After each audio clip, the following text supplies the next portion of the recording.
Le docteur Serge Rafal nous a rejoint en studio comme tous les matins. Bonjour Serge. Bonjour Ilana. Alors Serge, vous souhaitiez nous parler ce matin de molécules très importantes pour la santé, mais au nom un petit peu compliqué, les polyphénols.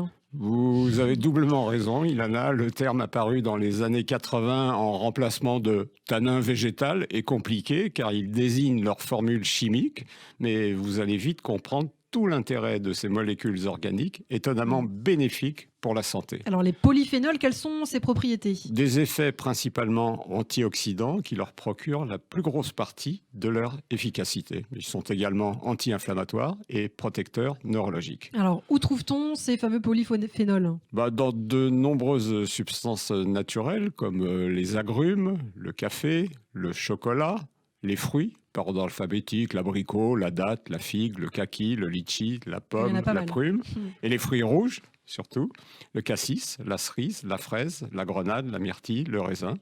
Les légumes, certains artichauts, enfin l'artichaut, l'aubergine, le brocoli, le céleri, le chou de Bruxelles et le chou rouge, l'échalote, l'oignon, le thé vert et le vin rouge. Et je crois dire sans me tromper que de nombreuses études ont été consacrées à ces précieux polyphénols. Évidemment, car ils protègent grâce à leurs propriétés antioxydantes de nombreuses maladies et du vieillissement. Je voulais à ce propos dire un mot d'une étude suédoise récente qui confirme l'action des fruits rouges sur certains marqueurs du syndrome métabolique et du risque cardiovasculaire, le cholestérol, les triglycérides, la glycémie, les protéines sanguines de l'inflammation, mais aussi de la cognition.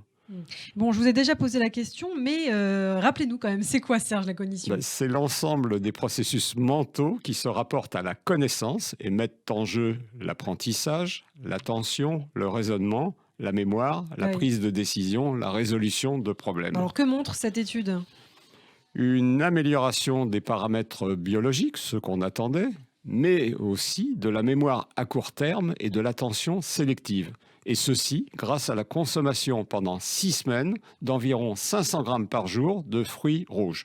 Ils avaient choisi des érelles, des baies de sureau, du cassis, des fraises, des myrtilles, surgelés, ingérés aux 3 repas. Bon, c'est pas un petit peu beaucoup, Serge, quand même, une livre de fruits rouges par jour? Évidemment, mais cette quantité appréciable a été choisie pour une étude qui était prévue courte. Alors, dans la vie courante, vous pouvez vous contenter d'un demi-bol de fruits rouges congelés, pas mal.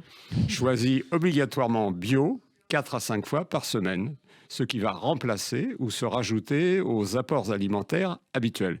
Les polyphénols sont chez nous apportés par la banane, la nectarine, la poire, la pomme pour les fruits, le brocoli, l'oignon, la pomme de terre, la salade, la tomate pour les légumes.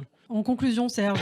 À partir du moment où ces substances préviennent de nombreuses maladies et qu'elles protègent de la survenue de troubles cognitifs, il est inutile, je pense, d'insister sur leur intérêt et même leur importance. C'est vraiment un bon plan santé que d'intégrer à une alimentation que j'espère variée, une supplémentation en fruits bleus et rouges congelés, au moins la saison froide. Un peu de couleur dans vos assiettes ne peut que vous faire du bien, en plus de les décorer. Merci beaucoup Serge pour tous vos conseils. Serge Rafal qu'on retrouvera dès demain pour une toute nouvelle chronique santé.